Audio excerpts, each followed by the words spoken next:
I first met him in the early 80s in a Chinatown of urban Java. He didn't want his real name or address revealed, so we called him DJ for Dynamo Jack.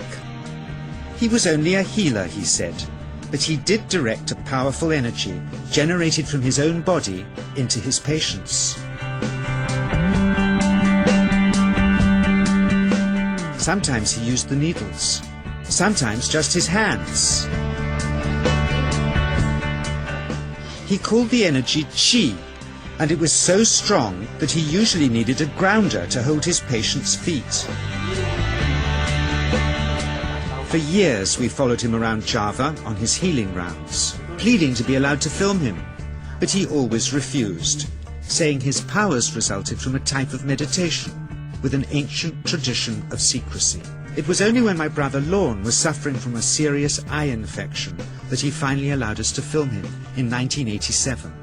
It was nothing like any acupuncture I'd ever had. I was getting really powerful electric shocks and couldn't control my movements at all. Yin yang, positive and negative, you know. And my positive from here and my negative from here. And we meet together, this can get like electricity. And is this because you're special? You have a special sort of It's meditation every day. It's meditation that does it? Meditation every day. Like you can touch me, like this. It's nothing, okay? It's my burn. It's just like this. For our sound recordist, it was also a shocker.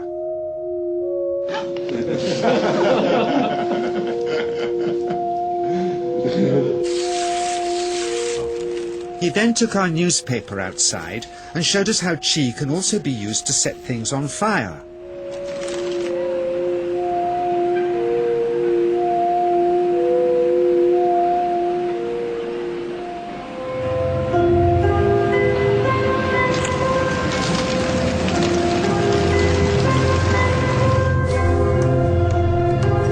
When he heard we'd shown this footage in public, he was very upset and refused all our future efforts to contact him again.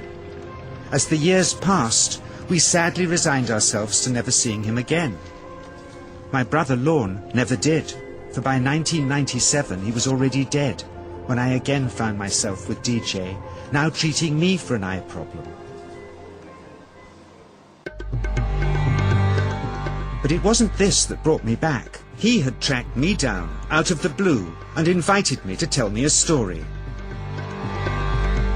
He had just returned from 2 years on a deep meditational journey, alone in the heart of Borneo.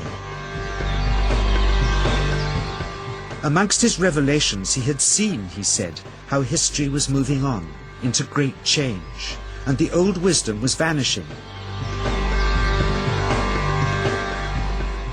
So he'd called me back to film just enough of him to remind us that we all have undreamed of powers sleeping within us, and that there's nothing special about him except for his training in waking them.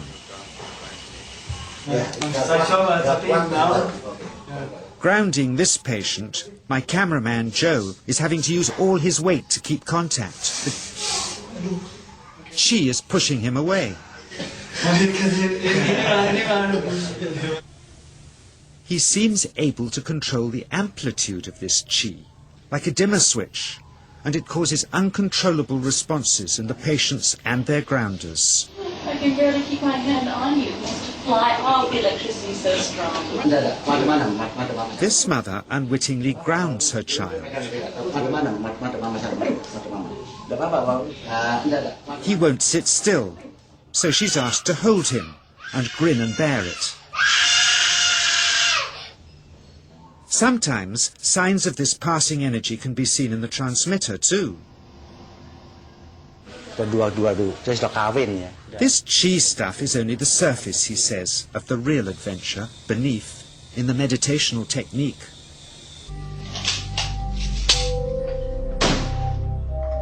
Projecting Qi from the palm of the hand can also be used to resist rifle pellets, he says.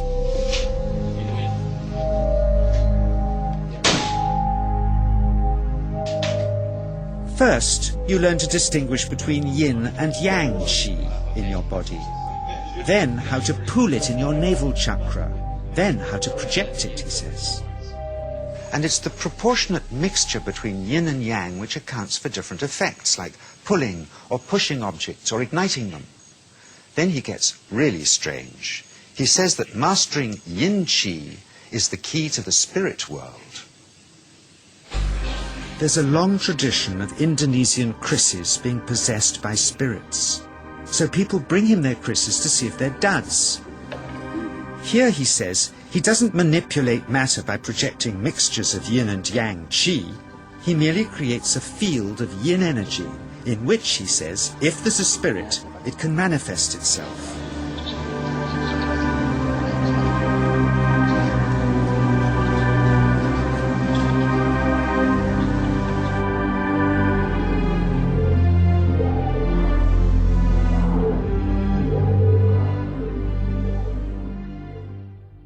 So I invited a small group of scientists back from the United States with measuring equipment to test if DJ was for real.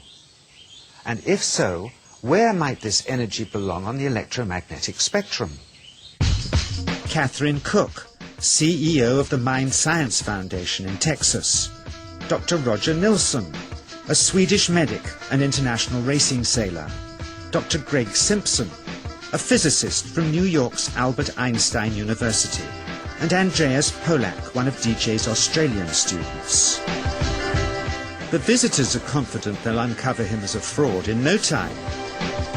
Greg is the first guinea pig, and he's uncomfortable about showing that he can feel anything at all. Dr. Roger doesn't know what to expect.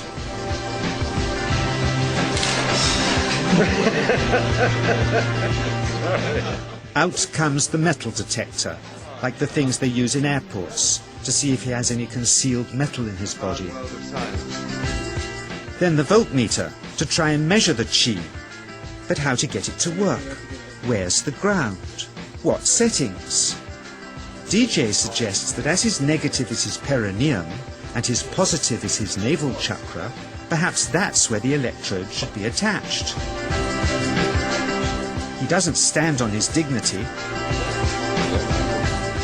He's eager to help, but still no readings.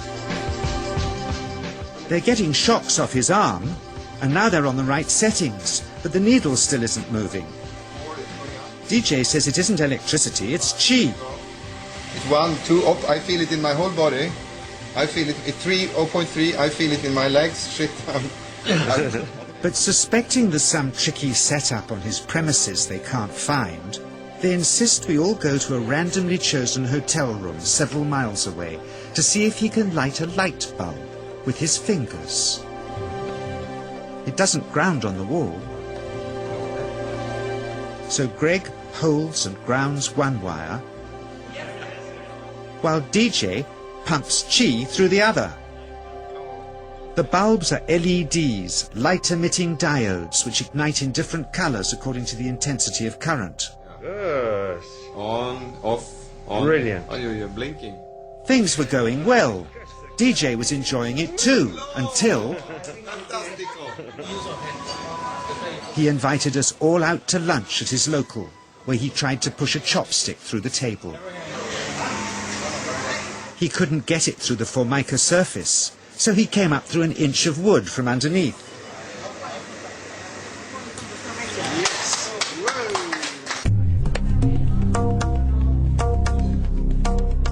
Not only did he draw his own blood, but a chopstick splinter had caught Alison here between the eyes, drawing more. The incident was laughed off apologetically, but next morning he was a different man, drawn and upset. He said he'd been visited all night by his long-dead master, raging that he'd broken the strict taboos of his sect, never to show off in public and never to cause harm or draw blood. He felt deeply chastised.